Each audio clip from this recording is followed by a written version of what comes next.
modern miracles of sound motion pictures and radio open up vast sources of entertainment and instruction. To benefit from these, we need our ears, which interpret for us the multitude of sound waves they receive. Now, if you will lend me your ears while watching this picture on the screen, I will tell you about these invisible waves and how our ears are able to convert them into sound.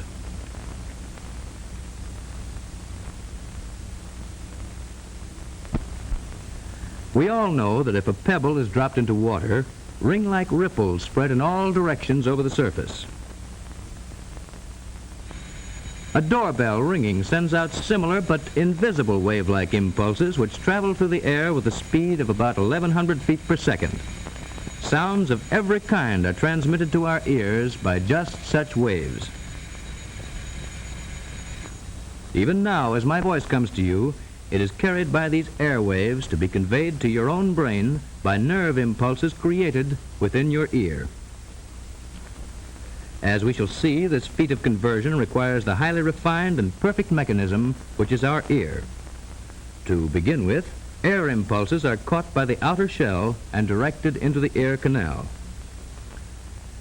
Now let us look into this canal by using a specially designed instrument like this otoscope, which is used by physicians when examining our ears. There in the center we see a small disc, which is the drum membrane. Now here it is at very close range and very much enlarged. Sound waves beat against this membrane as drumsticks beat upon a kettle drum or tympanum. So it is naturally called the tympanic membrane. It lies a little more than an inch from the outer opening and completely shuts off the eardrum from the ear canal, just as a drumhead completely covers a drum.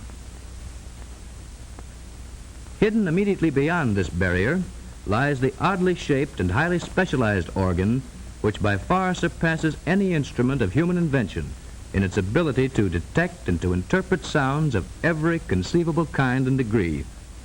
It is indeed rightly called the most remarkable mechanical system in the human body.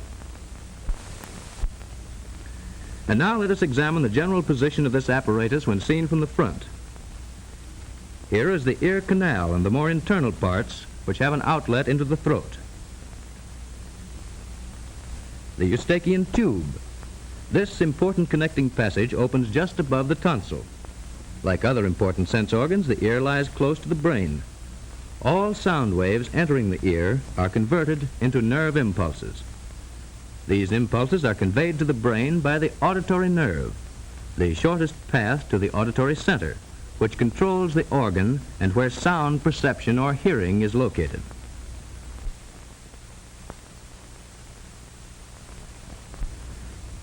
The bones of the skull also encase the inner ear.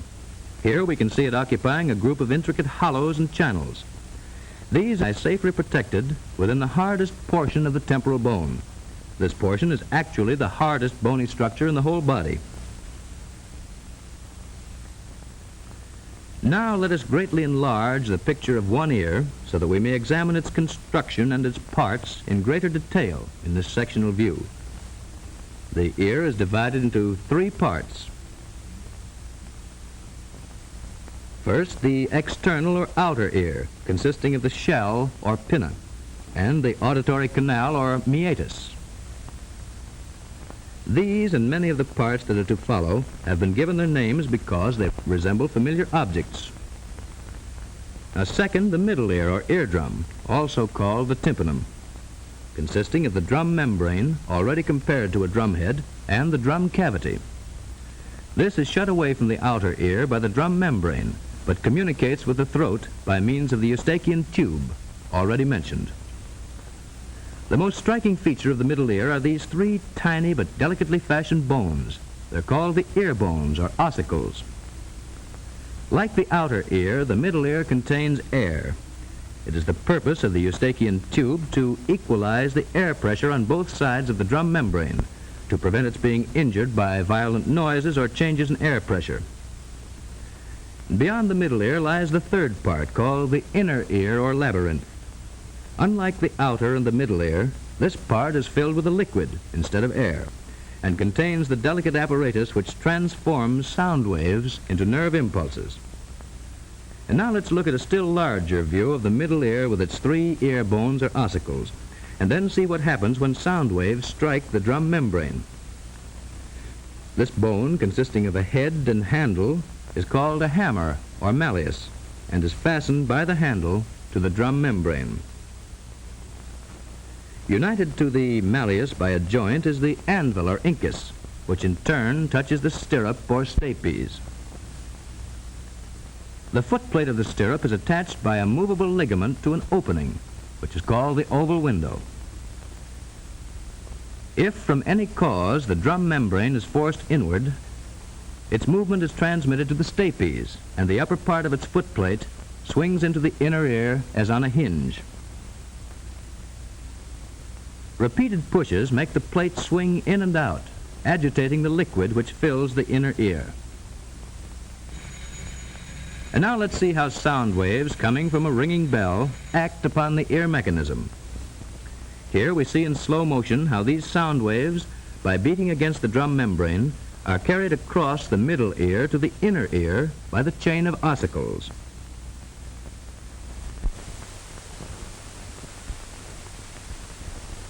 The inner ear, or labyrinth, contains the minute but extraordinary mechanism which finally converts sound waves into nerve impulses. If the eardrum should be destroyed, sound waves could still reach the inner ear through the surrounding bone and cause some sensation of hearing. But destruction of the labyrinth itself causes complete deafness. The labyrinth, as its name implies, consists of a maze of passages or tunnels hollowed out of the solid surrounding bone. These passages are loosely lined with a skin or membrane. Now, if we remove its surrounding bone, we reveal the shape of the entire labyrinth as it is formed by its lining membrane. Part of the labyrinth consists of these 3 ring-shaped passages called the semicircular canals. These, however, only aid the body in keeping its balance and need not be considered in connection with hearing. Our real interest is in this rounded portion with the 2 small openings, and, of course, the part with which it is united and which looks like the shell of a snail.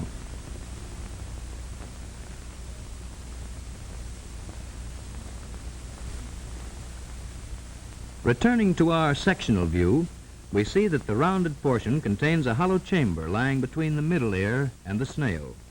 A number of openings lead to adjoining parts, just like doors do from a hallway. So it is called the vestibule. These openings in the vestibule lead to the semicircular canals. Actively related to the hearing mechanism are these 2 openings which have already been pointed out on the outside of the labyrinth and which allow sound waves to pass from the eardrum to the inner ear. First of these openings is called the round window. It is covered by a very thin membrane. The second, the oval window. Through it are received sound impulses transmitted by the plate of the stapes, which covers it. And the third opening leads into the upper half of the passage, which has the shape of a snail or cockleshell, and so is called the cochlea. Within the cochlea is contained the mechanism which finally converts sound vibrations into nerve impulses.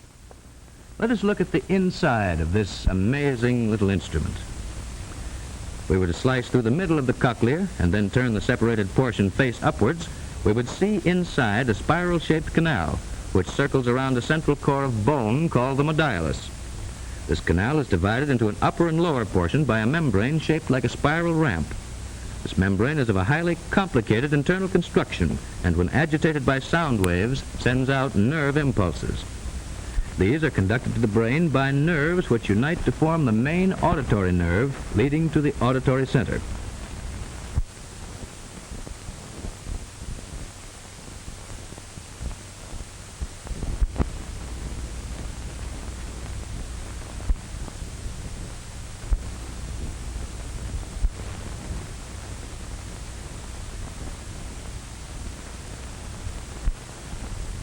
Now let's look at a simple diagram of the cochlea and its action.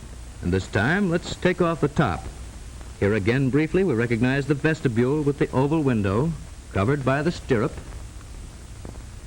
And directly below is the round window covered by its membrane. And here is the third opening, which leads directly into the inner channel of the cochlea. This white line represents the all-important spiral membrane, which transforms sound waves into the sensation of hearing. As we have seen before, this space is filled with a liquid. Now here again, we observe the action of sound waves upon the ear. This is merely a simple picture of the complicated action that results when sound waves enter the inner ear by way of drum and ear bones. The liquid, when set into vibration, causes wave-like shakings of the spiral membrane. These shakings, in turn, set up the nerve action, which, when carried to the brain, results in the sensation of hearing. The ear, then, is a very delicate and complicated mechanical device, astonishingly sensitive in its ability to separate and to distinguish a vast medley of sounds. It excels by far the most ingenious and delicate instruments ever devised by man.